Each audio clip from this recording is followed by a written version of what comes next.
à tous, on va essayer d'être rapide. Donc on a déjà 10 minutes de retard sur 20, ça va être pas mal. Donc là je vais vous parler d'un logiciel libre dédié au point de vente. Donc moi je suis Sébastien Bonnejean, mon vrai travail c'est administrateur système dans l'enseignement supérieur. Et sur mon temps libre, j'ai développé ce logiciel.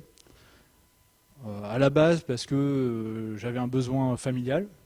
Mon frère qui a ouvert un bar-restaurant, enfin un bar-brasserie, et qui m'a demandé, donc c'était en 2007 ou 2007, il m'a demandé de lui mettre au point, de lui choisir au début un logiciel pour sa caisse.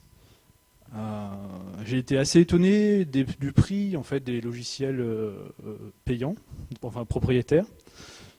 Et par rapport à son besoin, en fait, j'ai pas trouvé de choses qui allaient pour relativement pas cher. En début d'activité, on ne peut pas forcément mettre 5 ou 10 000 euros dans juste le logiciel pour gérer la caisse. Donc du coup, j'ai commencé à développer un logiciel. Donc c'était la première version était en 2007-2008. Alors pourquoi maintenant ? Ça commence à faire quelques années. Parce qu'il y a eu plein de versions. Et que c'est tout récent où ça pourrait être utilisable par les autres et que le projet peut accueillir des développeurs qui voudraient s'investir. Aujourd'hui, il y a toute une architecture qui est en place, il y a un début de documentation, il y a des tests unitaires, il y a un serveur de test d'intégration continue. Il y a beaucoup de choses qui sont en place pour simplifier la vie du développeur et la vie de l'utilisateur. Donc brièvement, ce que peut faire Possum, donc le nom du logiciel c'est Possum. Rapidement, et c'est pas exhaustif, mais c'est pour donner une idée. Évidemment, on peut suivre et saisir des commandes. Donc pour la partie bar, c'est relativement simple. Pour la partie restaurant, il faut évidemment gérer l'envoi des bons en cuisine pour les plats préparés, etc. Imprimer des tickets. Bon, voilà. Des tickets, des bons de préparation en cuisine et des rapports. Parce que tous les mois, si on a un comptable, il faut lui ressortir les différents montants de TVA, etc. Donc ça le fait automatiquement. Par la suite, il y a des screenshots de l'interface web. C'est vraiment pour être rapide. Il y a une gestion des permissions par utilisateur. On peut avoir quelqu'un qui est seulement cuisinier ou serveur et qui n'a pas besoin d'accéder à la partie gestion, où il va y avoir les rapports de vente, toutes ces choses-là. On peut gérer évidemment plusieurs TVA par catégorie. Sur la toute première version, on n'avait pas forcément pensé à ça. Et ces dernières années en France, il y a eu beaucoup de changements de TVA sur la restauration, donc on s'est dit, bon, on va faire quelque chose d'un peu plus modulaire, au cas où. Et on peut gérer aussi une surtaxe. Alors il y a certains restaurants qui l'utilisent par exemple pour les terrasses. C'est-à-dire qu'on met un surplus de 10 ou 20 centimes sur la terrasse. Et ça c'est assez... au niveau configuration, certains restaurateurs veulent le faire pour tout, tous les produits. D'autres veulent faire seulement sur la partie bar, mais dès qu'il y a un plat de restauration, ils veulent enlever cette surtaxe. Donc tout ça est géré. Et tout de suite, ce que Possum ne peut pas faire, en tout cas aujourd'hui, à moyen terme peut-être, mais aujourd'hui, il ne peut pas contrôler directement un tiroir caisse. C'est-à-dire qu'on saisit les paiements au niveau de l'interface web, mais ce n'est pas relié ni sur le tiroir caisse, ni sur un TPE, ou ces choses-là. Parce que, déjà, manque de temps, et manque de matériel de test. Donc, voilà. Et donc, il ne peut pas remplacer le serveur non plus. Ça. Non.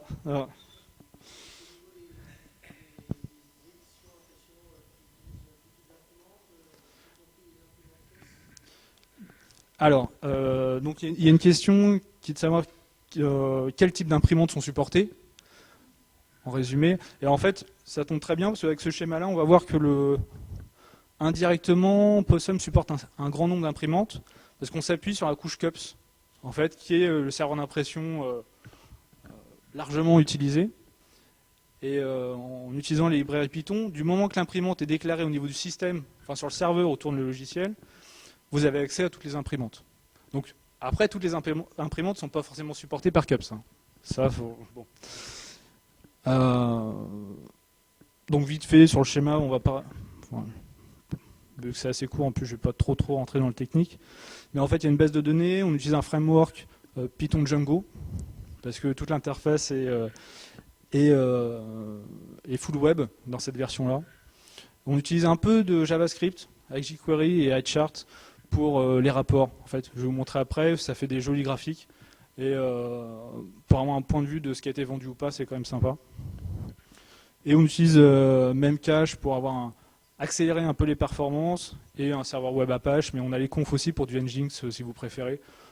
En fait, on a fait quelques benchmarks et vu que les CPU, enfin la partie matérielle n'est pas forcément très performante, enfin par rapport au type de besoin, il n'y a pas de différence entre les serveurs web. Parce que le nombre de requêtes, ça va être maximum, allez, 5-10 serveurs, pour un serveur, je veux dire, qui va prendre les commandes et qui va ramener les plats, pas serveur au sens admin système. Voilà, c'est de toute façon limité. Donc, un type d'installation typique, c'est vous avez une salle avec un écran tactile. La plupart du temps, vous pouvez directement installer Possum sur ce PC-là. Là, on a un cas, par exemple, c'est une Ubuntu Lite, parce qu'on a viré tout ce qui servait à rien. Il y a une interface web qui lance un Firefox en mode kiosque, donc on ne peut rien faire d'autre. S'il plante, il se relance. Et dessus, donc, il y a le serveur qui tourne, qui est relié via une box sur le réseau Wi-Fi. Donc du coup, tous les serveurs en salle, via une tablette, là en l'occurrence du Android, mais ça peut être n'importe quoi, parce que c'est du pur, enfin c'est de l'HTML avec CSS et JavaScript. Il y a encore que, oui, c'est un peu de JavaScript pour la partie prise de commande. Donc c'est standard, n'importe quel type de tablette ou de smartphone. Donc ce PC doit être relié à au moins une imprimante pour imprimer les tickets, et éventuellement à une deuxième imprimante en cuisine pour lancer les bons. Telle table, il y a tant de couverts, il y a les entrées à envoyer, et il donne la suite aussi sur le ticket. Donc au début, on était parti pour faire un second écran dans la cuisine, parce qu'en étant informaticien, je trouvais ça plus sympa. Et en fait, le retour du métier, c'est non. les bons papiers sont beaucoup plus pratiques pour eux, donc voilà. Donc c'est possible aussi de mettre un écran en cuisine si vous le souhaitez, voire un écran tactile où il peut y avoir un retour pour dire tel plat a été préparé, vous pouvez venir les chercher. Mais dans les faits, j'ai l'impression que c'est moins utilisé que l'imprimante papier.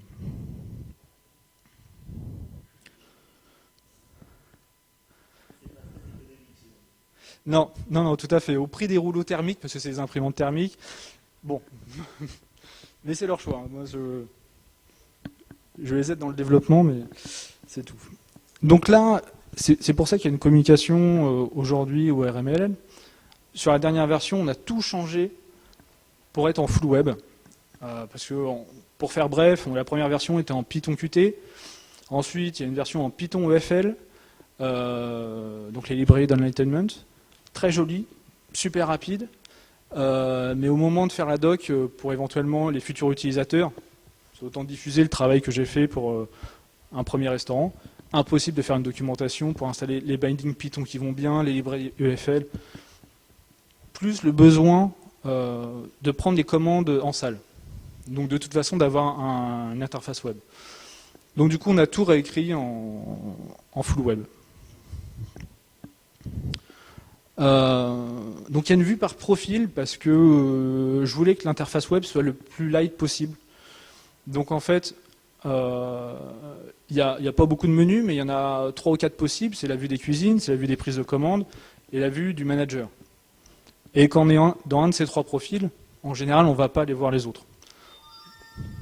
Et donc pour tout ce qui est dev, on essaie de suivre le principe KISS, donc c'est Keep it stupid and simple.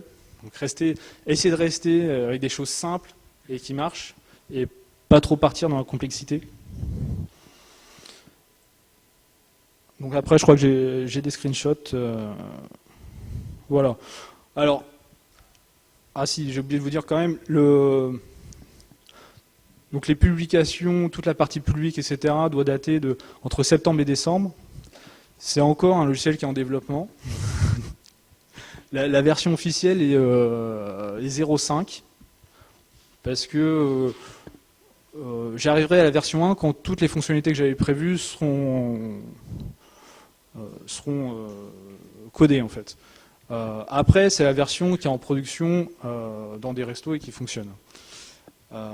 Donc, tout ce qui est... alors, c'est que du HTML et du CSS pour l'organisation. Donc aujourd'hui, on n'a pas eu le temps de faire du design web, et puis c'est pas mon métier en plus. Donc c'est pour ça que c'est relativement simple, c'est que des listes, enfin c'est des boîtes avec des couleurs suivant les états, etc. Et tout ça est paramétrable juste avec une CSS. Donc là, c'est la vue, par exemple, pour une commande. Pour expliquer brièvement, chaque bouton et chaque case est cliquable. Vous allez pouvoir indiquer la table, le nombre de couverts, est-ce que c'est sur place ou importé. Là, c'est pour ça que la case verte indique que c'est sur place. Le total TTC et le restant à payer, parce que quand on commence à saisir les montants, s'il y a plusieurs personnes qui payent, il faut savoir combien il reste à payer, etc. Et donc là, on voit sur la deuxième... Donc la première ligne correspond au menu, en fait. Au menu rapide. La première ligne indique, la première case orange que vous avez en haut, va indiquer que vous avez des commandes, des produits que vous pouvez envoyer pour l'entrée. Ah oui, exact. Ça va être plus simple. Non, c'est pas celle-là, c'est celle-là. Ouais, c'est bon. Pardon. Oui, donc voilà, ici. Donc là, c'est les infos de la facture qui sont tout le temps là. Là, ça indique ici qu'il y a des éléments qui sont notés dans la catégorie entrée, qui sont préparés en cuisine. Et si on appuie sur ce bouton-là, ça va envoyer le bon en cuisine pour dire il y a telle entrée à préparer. Et à suivre, il y aura tel et tel plat. Donc évidemment, sur les plats, on peut définir de base des cuissons et des options. Alors les termes sont très génériques parce que c'est suivant les utilisations. Les options, ça peut être une sauce, ça peut être les légumes, ça peut être tout et n'importe quoi. C'est assez large, mais c'était pas encore assez large parce qu'il y a aussi le client qui de temps en temps a des demandes spécifiques qui ne sont pas dans le cadre. Et donc dans ce cas-là, on peut rajouter aussi des notes sur un produit qui sont en fait en pratique plus longues que les options. Les options sont définies par le manager, c'est-à-dire qu'un serveur n'importe qui ne pourra pas en créer plein, etc. Alors qu'une note peut être créée par le serveur au moment de la prise de commande et elle est gardée en mémoire au niveau du logiciel. C'est-à-dire qu'on se dit que si ça a été utilisé une fois, si ça a été plutôt bien écrit, la prochaine fois, il y aura juste à appuyer sur un bouton et pas ressaisir à la main sur un smartphone. Le client veut bien cuit avec telle sauce. Ouais.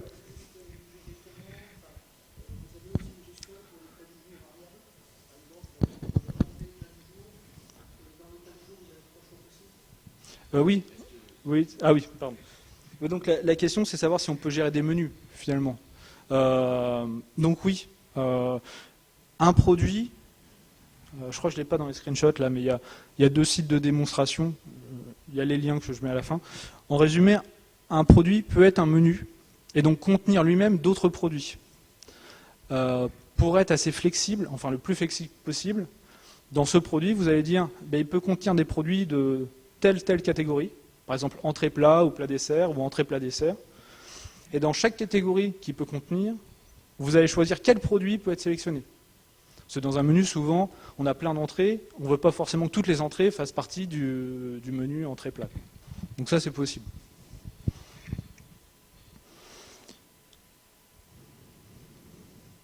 Voilà, donc là, en fait, c'est la vue sur une commande, vous avez l'heure, le nombre de couverts, etc.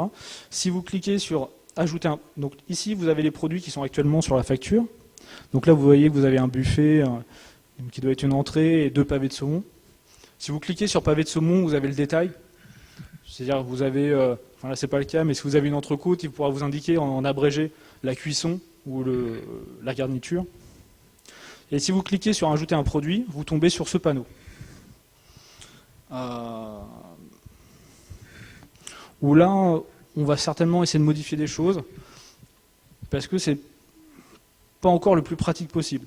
Mais l'idée, c'est de sélectionner le nombre de produits, la catégorie, et en fait, vous ne le voyez pas sur screenshot, mais une fois que vous avez sélectionné une catégorie, vous avez la liste des produits qui apparaît en dessous. Chaque catégorie, entrée, plat, dessert, etc., machin, a une couleur associée que vous avez choisie, qui est complètement paramétrable, qui permet d'être un peu plus efficace. C'est-à-dire que on s'habitue très vite aux couleurs, à savoir, ok, ça c'est les entrées, ça c'est les plats, il manque tel truc, etc. Et en dessous, il y a un rappel ici, de ce qu'il y a actuellement sur la facture. Ce qu'on est en train de saisir, on est dedans, on ne sait plus, on est au 2e pavé de saumon, il en faut un 3e, etc.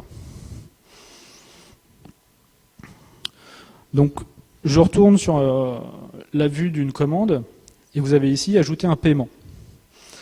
À la fin de la facture, enfin à la fin du repas. Donc là, pour ajouter un paiement,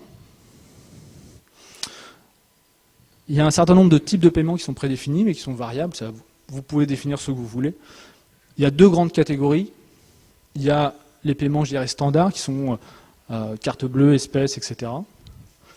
Et vous avez les paiements de type ticket. Ticket resto. Donc là, pour ces éléments-là, vous allez indiquer le montant d'un ticket et le nombre d'éléments du ticket. Il va calculer le total. Si les montants que vous affectés sont supérieurs au montant de la facture, il va automatiquement créer un paiement négatif de remboursement en espèces. Voilà. Le mécanisme est là. Après, suivant les établissements, je crois qu'on ne peut pas forcément rendre la monnaie sur les tickets restaurants, par exemple. Voilà. Voilà, donc nous on ne s'est pas trop posé la question, mais c'est le cas aussi pour une CB ou n'importe quoi, n'importe quel paiement, s'il est supérieur à la facture, il y a un remboursement en espèces. Voilà. Voilà, donc là on va passer.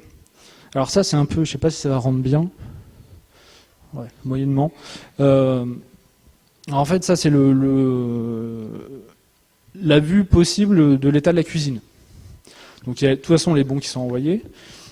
Et là, on a une vue dans l'ordre chronologique avec ici donc l'heure à laquelle ça a été lancé, la table, le nombre de couverts, la catégorie et ce qu'il y a dedans. Donc là, bon, l'exemple n'est pas complet parce qu'on aurait pu mettre des options frites, salade, avec ce que vous voulez comme note. Et quand il y a plusieurs éléments à suivre, mais qui ne sont pas à préparer, vous les voyez apparaître, par exemple ici. Ici, il y a l'entrée à préparer, mais on sait que le cuistot ou les cuistots vont savoir qu'après, il y a ça en préparation. Donc souvent, ils s'en servent pour préparer les sorties. Et c'est possible de cliquer sur Fait, si la personne veut utiliser l'interface web pour signaler en cuisine que les plats sont prêts à être remontés. Enfin, ou à être envoyés.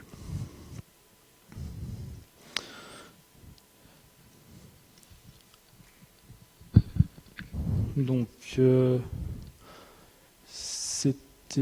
crois que je suis déjà hors clou là. C'est ça. Donc on va être très rapide. Grosso modo, il y a vue gestion par jour, semaine et mois, avec des stats depuis le début de l'activité, des valeurs max, des moyennes. Et si la valeur actuelle dépasse la moyenne depuis l'ouverture de l'établissement, la case apparaît en vert. C'est que c'est la fête. Au niveau du chiffre, on dépasse ce qu'on avait avant. Après, on a la liste de tous les produits vendus par unité, par catégorie, pour savoir qu'est-ce qui s'est le plus vendu, qu'est-ce qui s'est moins vendu. On a plein de jolis graphiques où on peut balader la souris dessus pour avoir les valeurs, en fait. Donc il y a les montants, les ventes en bar ou en brasserie, restaurant. La différence se fait, est-ce qu'un produit est marqué comme à préparer en cuisine ou pas. C'est au niveau de la configuration du produit qu'on peut faire ça. Et après, on a les stats par... donc ça, c'est sur une année. Et on a les stats par catégorie. On voit tous les produits par chiffre d'affaires, enfin, par montant TTC des ventes et par nombre d'unités vendues. Donc on va se rendre compte assez rapidement qu'est-ce qui marche le mieux et qu'est-ce qui ne marche pas bien. Méthode de mise à jour, j'en parlais 2 secondes, c'est dans la documentation. En fait, je vous conseille très fortement d'utiliser plutôt Git pour mettre à jour les sources plutôt qu'un versionning standard où la 0.5.2 est sortie, télécharger le targz et décompresser. En fait, c'est moins efficace. Pour ce logiciel-là, vous faites un git pull, vous récupérez les dernières sources. Vous avez une commande à lancer qui va mettre à jour les différentes dépendances éventuellement. Et juste à relancer le serveur et voilà. Donc c'est nettement plus pratique. Alors MPD client, c'est un client pour Music Player Daemon parce qu'on utilisait dans la version d'avant une interface pour diffuser du son dans le restaurant et on utilisait MPD, ce qui est très pratique. En plus, ça permet d'avoir le serveur soit sur la même machine, soit sur un autre avec un Raspberry ou ce qu'on veut et d'avoir le contrôle et pouvoir indiquer là c'est telle musique qui passe, etc. Gérer des playlists. Et aujourd'hui, en passant sur la version full web, on n'a pas eu le temps de réimplémenter ça. Donc ça, c'est la prochaine modif, on va le réintégrer parce qu'on le veut.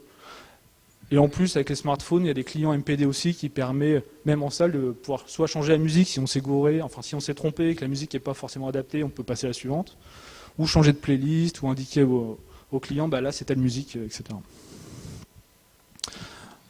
Plein de merci. Toute la doc est sur Read the Docs. Ça marche pas mal. Et les illustrations que vous avez vues avant viennent d'OpenClipArt. Voilà, plein de liens. Et si vous avez des questions, n'hésitez pas. Je suis encore là jusqu'à cet après-midi, donc pour répondre à vos questions. Est-ce que vous avez des questions maintenant? On va peut-être laisser la place. Je pense qu'il y a un intervenant après. Voilà. Donc je répondrai aux questions après.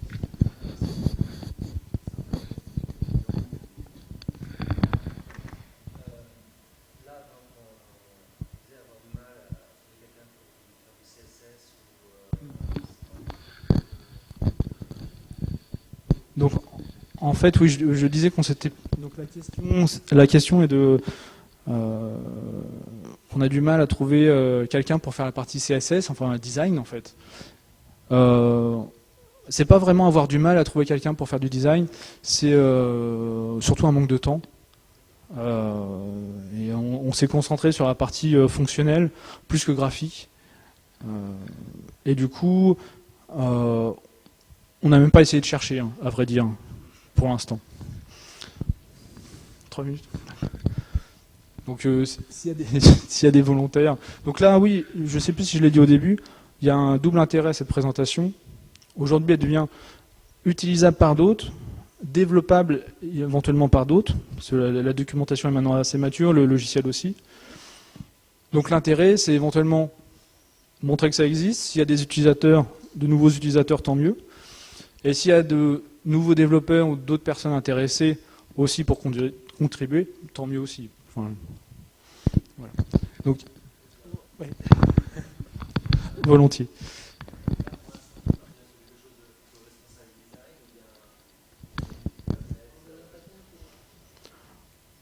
Là, l'objectif, c'est d'être le plus standard possible. Enfin, donc la question, pardon, c'est de quel type de web on veut, du responsive design ou du pur HTML5 CSS ou des choses comme ça. Pour l'instant, on est parti sur du pur HTML, CSS avec un peu de JavaScript. L'objectif, c'est surtout d'avoir une seule interface qui fonctionne directement, quel que soit le client.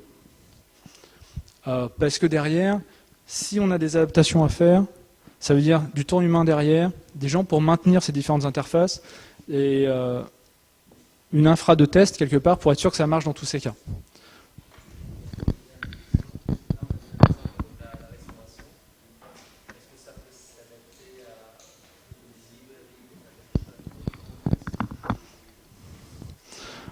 Donc la question est de savoir si Possum peut s'adapter à d'autres types de commerce. Dans l'absolu, je dirais oui, parce que du moment que ça reste du produit vendu où il y a une TVA dessus et qu'il faut imprimer un ticket, finalement, vous ne vous servirez pas de la partie cuisine, par exemple pour une librairie, mais vous pouvez tout à fait utiliser la définition des produits, etc. Dans ce cas-là, il y aura probablement des traductions à revoir, je pense. Sur la partie, enfin, il y a carte ou restauration qui doit apparaître à un ou deux endroits. Il faudra peut-être enlever ça. Mais sinon, oui, tout à fait. Tout à fait. Bon, s'il n'y a pas d'autres questions, je vais rendre le micro, mais je serai disponible après. Très bien, alors merci.